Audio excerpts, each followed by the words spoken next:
Hello বন্ধুরা, finally আজকে এই অপূর্ব দাদার এইখানে চলে আসলাম। এইখানে আমার মোবাইলটা অলপ কমপ্লেন হয়েছে ফেসবুক, এই কারণে এই দাদার এইখানে আইসা দাদাকে বললাম আমার মোবাইলটা অল্প ঠিক করে দিতে। হয় ফেসবুকৰ যিবিলাক প্ৰব্লেম আছিল ভালদৰে চালোঁ, চেক কৰিলোঁ, ছেটিংবিলাক মিলাই দিলোঁ। মানে আপোনালোকে যিসকলে ফেচবুকত নতুনকৈ আছে কেনেকৈ কাম কৰিব লাগে, যিসকলে নাজানে আপোনালোকক ভালদৰে বুজাই দিয়া হ'ব।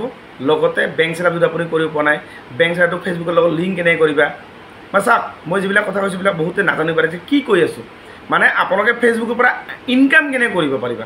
ভিডিঅ' ফটো আপলোড কৰাৰ পিছত আপোনালোকে ইজিভাৱে ইনকাম কৰিব পাৰিব। যেনেকৈ এই ভাইয়ে ষ্টাৰ্ট কৰিলে, গতিকে আপোনালোকৰ ইজিভাৱে আপোনাৰ প্ৰফাইলটো যিটো ফেচবুক যিটো আছে তাৰ পৰা যদি ইনকাম কৰিব বিচাৰিছা, প্ৰফেশ্যনেল ডেছবৰ্ডটো অন কৰা, নহ'লে এখন নতুন পেজ ক্ৰিয়েট কৰাৰ পিছত ডেইলি এটা ভিডিঅ' দিয়া 3 মিনিটৰ ওপৰত, 3 minute 4 minute 5 minute daily long video'. কিয় কৈছোঁ লং ভিডিঅ' আপোনালোকে নাজানে? লং ভিডিঅ' দিলে কণ্টেণ্ট মনিটাইজেশ্যন ছেটআপটো সোনকালে পায়। আৰু কণ্টেণ্ট মনিটাইজেশ্যন ছেটআপ মানে কি? এই ছেটআপটো যেতিয়া পাবা 1 মাহৰ ভিতৰত, মানে এখন লাইচেঞ্চ, যেনেকৈ চাকৰিৰ এপইণ্টমেণ্ট লেটাৰ, এইটো এটা এপইণ্টমেণ্ট লেটাৰ নিচিনা। যেনেকৈ মই পাইছোঁ 3খনত ধৰিলে এপইণ্টমেণ্ট লেটাৰ, আৰু 3টা একাউণ্টৰ পৰা মই ইনকাম পাওঁ মাহত। বহুত অলপ নহয়, ভালেখিনি টকা পাওঁ, ইনকাম পাওঁ মই। 2, 4, 5, 10 হাজাৰ নহয়, তাতকৈ 2, 4, 5 ডাবল 10 ডাবললৈকে মই পাওঁ মানে ইনকাম।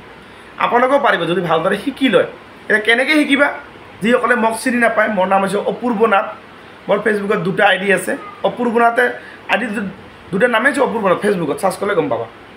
এটা হৈছে 169K আৰু এটা হৈছে 102K, মানে 1,02,000, আৰু এটা 1,69,000।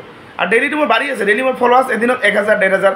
আজি 169, কালি 170 হ'ব, কালি পৰহি 170 হ'ব। মানে লাহে লাহে 1,000, 1,500 ডেইলি বাঢ়ি আছে। আপোনালোকৰো বাঢ়িব, ফলোৱাৰ্ছ বাঢ়িলেও লাভ হ'ব। ঠিক আছে? কিবা নাজানা, যিকোনো অসুবিধা হয় মোৰ ভিডিঅ' চাই ছল্ভ কৰিব পাৰে। মানে বেংক ছেটআপৰ ওপৰত মই ভিডিঅ' বনাইছোঁ। আপোনালোকে ফেচবুকত যে কাম কৰিব, বেংক ছেটআপটো আপোনাৰ ফেচবুকৰ লগত লিংক কেনেকৈ কৰিবা, মানে আপোনালোকে যিবিলাক ডলাৰ জমা হ'ব, সেই ডলাৰবিলাক কেনেকৈ আপোনাৰ একাউণ্টত সোমাব বেংকত, এই বস্তুখিনি মোৰ ভিডিঅ' বনোৱা আছে। যদি নোৱাৰা মোৰ ভিডিঅ' চাই আপুনি মোৰ ঘৰ যায়। মোৰ ঘৰ হৈছে বহলপুৰ নাথপাৰা, ডিষ্ট্ৰিক্ট ধুবুৰী। এই ভাইটিক মোৰ ঘৰ বেছি দূৰ নহয়, ওচৰতে 2-3 কিলোমিটাৰ ডিফাৰেণ্ট। ঠিক আছে? এতিয়া আইৰাছাৰ আৰু আমাৰ হৈছে চাপৰ নামত বহলপুৰ নাথপাৰা।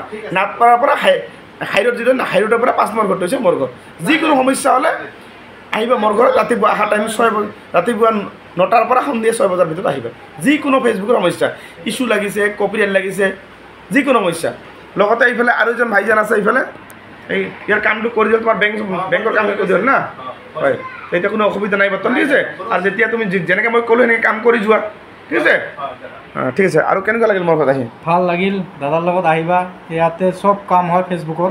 যিমান কাম আছে দাদা সোনকালে কৰি দিব পাৰে। খুব ভাল লাগিল। মানে মোৰ আইডিটো একদম ফ্ৰেছ হৈ গ'ল। কোনো প্ৰব্লেম নাই। এতিয়া আপোনালোকৰ যদি কোনোবা প্ৰব্লেম আছে, দাদাৰ লগত যোগাযোগ কৰিব, একদম মানে ক্লিয়াৰ হ'ব চব। ফেচবুকৰ নাম অপূৰ্ব নাথ, এইটো চাৰ্চ কৰিলে পাব ফেচবুকত। নিশ্চয়। বুজি পালে? মেইন কথা হ'ল আপোনালোকে যিসকলে ফেচবুকত একেবাৰে নতুন, যদি নাজানা, চাপ'জ আপুনি নতুন প্ৰফাইল খুলিব, যদি একেবাৰে নাজানা, মই আপোনাক শিকাম। আপুনি বুলি নহয়, যোনে মোৰ লগত থাকিব মই সকলোকে শিকাওঁ। আজি আপোনাৰ ঘৰ দূৰত, ডিব্ৰুগড়, তিনিচুকীয়া, অৰুণাচল আহিব নোৱাৰা, মোৰ ফেচবুক চেনেলটো ছাবস্ক্ৰাইব কৰিবা। তাতে মোৰ নাম্বাৰটো পাই যাবা। তাতে আপোনাৰ 85 ৰুপিজ পে'মেণ্ট কৰিহে ছাবস্ক্ৰাইব কৰিব পাৰিবা। তেতিয়া কোনো ধৰণৰ প্ৰব্লেম আপোনালোকৰ নাই। মানে মই আপোনাক স্ক্ৰীনশ্বট মাৰি মোক দিবা হোৱাটছআপত, মই তোমাৰ প্ৰব্লেমবিলাক ছল্ভ কৰাই দিম, যিকোনো ফেচবুকৰ সমস্যা হ'লে। আৰু ভালদৰে কাম কৰি যোৱা। ঠিক আছে? কিবা নাজানিলে আমিতো আছোঁ, টেনশ্যন ল'ব নালাগে। ঠিক আছে।